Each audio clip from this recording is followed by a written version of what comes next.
The death of truth is the ultimate victory of evil. That quote from Mon Mothma's speech on the heels of the opening scene where we are arresting senators with no warrants, putting people in jail with no due process, arresting lawyers, providing false testimony via propaganda through national media.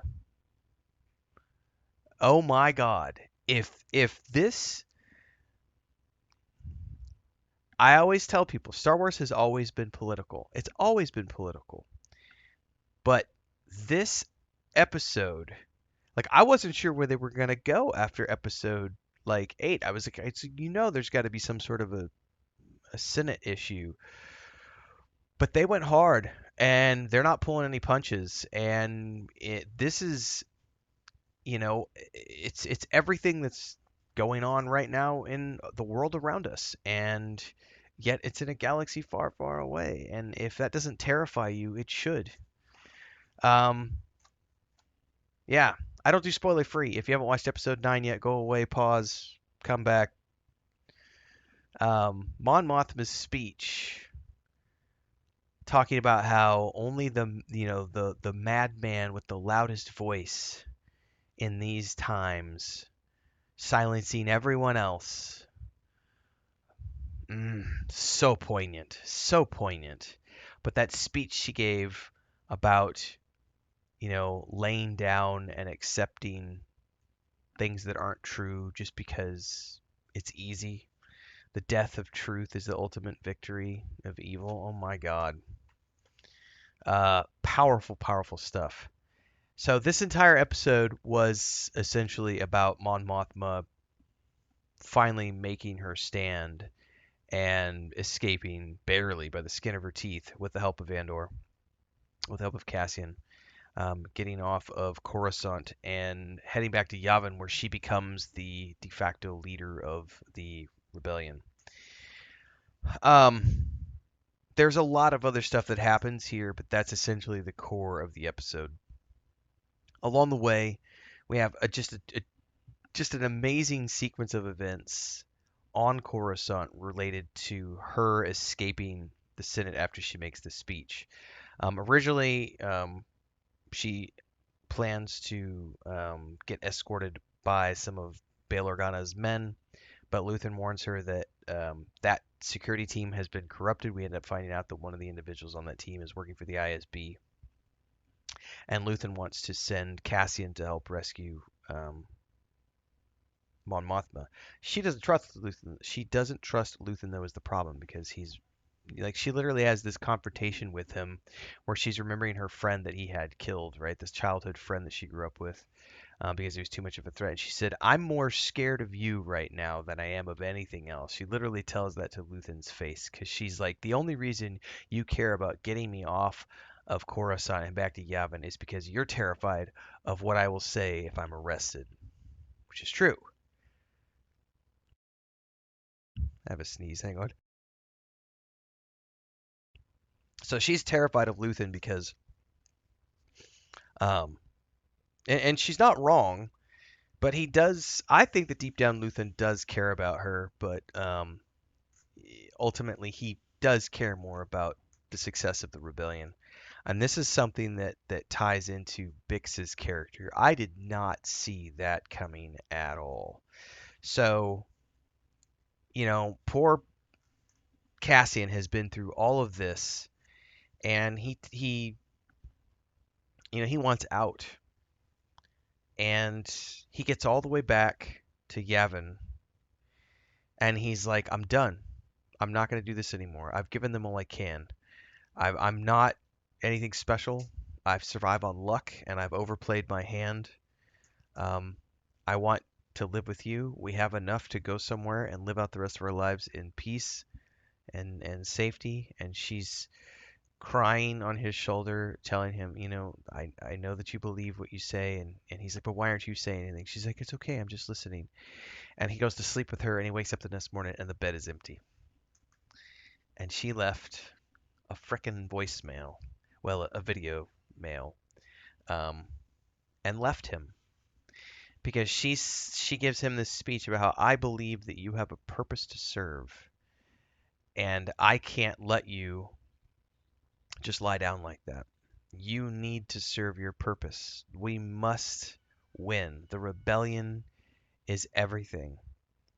And if, that's everything to me. And once we've won, then we can do all the things that we've missed out on before, which ultimately we don't know what's going to happen over the next 3 episodes. But considering Bix is not in the picture with Andor, I'm thinking either that they just somehow never get a chance to meet again, or she is no longer a part of the equation by the time we get to Rogue One. In any case, I feel so sorry for, and I was just heartbroken and gut wrenched by the end of this episode because of the way she did him dirty like that. Um, Excuse me. Quick commercial break, everyone, to celebrate and give thanks to all of these amazing people who keep me on the air full time. Really appreciate the support. All you got to do is join as a member. You get access to private videos. You can also do super thanks on any upload or super chats and stickers on any live stream or premiere you see. And beyond that, don't forget we're multi-streaming over on Twitch now, so you can support over there as well. Thanks so much to everybody. Let's get back to the video at hand. But I will say they left us with, even though it was there was a lot of sadness in this episode. Um, the poignant part is that Mon Mothma got out. She got her message out. They did try to cut the feed, but she was able to get enough of her speech out to the public to start the rebellion. We know that that's the case because of everything we've seen in episode 4 and onwards, of course, with Rogue One as well.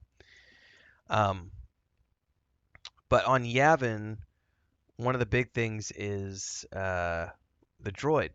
So the end of this episode is Alan Tudyk coming back as the voice of the droid.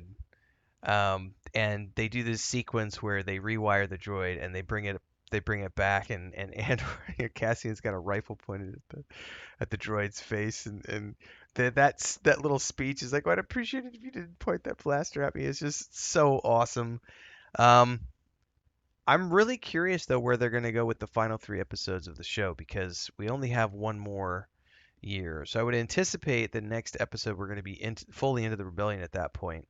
And it'll have to tie somehow into the Death Star and Rogue One. And I'm really looking forward to it because Chris has not seen either season of Andor yet. I'm watching this all by myself. And she expressed interest in this because she knows who Diego Luna is as a Mexican actor. And so when this is done, I'm going to go watch all of season 1 and all of season 2 and Rogue One with her back to back. And that'll be a fun summer project. And it'll also be very poignant for me because there's things from season 1 I don't quite remember. I'm still sort of blown away by episode 8 with the Cyril and Dedra thing. But God, I can't, just that Mon Mothma speech. And I think what was even more poignant than the speech was the opening sequence to episode 9, where they're arresting the senator from Gorman, and no one's lifting a finger. Warrantless arrests, no due process, and no one's lifting a finger. They're just staring on, and the only people that dare to do anything are Mon Mothma and Bail Organa, and of course other senators and people who join. But this mirrors exactly what's going on right now in certain parts of the world where there are warrantless arrests happening, no due process, people being deported, people being thrown into holes without any process. If this sort of stuff doesn't terrify you, you're living with blinders on. Wake up, folks. One thing Star Wars has always been good for is giving us a good political analogy for what's going on in the real world around us. Don't get blind to the dark side, kids. Like, subscribe, hit the bell icon so you never miss an update. Daily episodes every single day here on Twitch. I stream every morning at around 5 a.m. on YouTube and Twitch, covering lots of other TV shows and films beyond Andor, so hopefully you'll watch those as well as the games and everything else we do. Stay safe. May the Force be with you.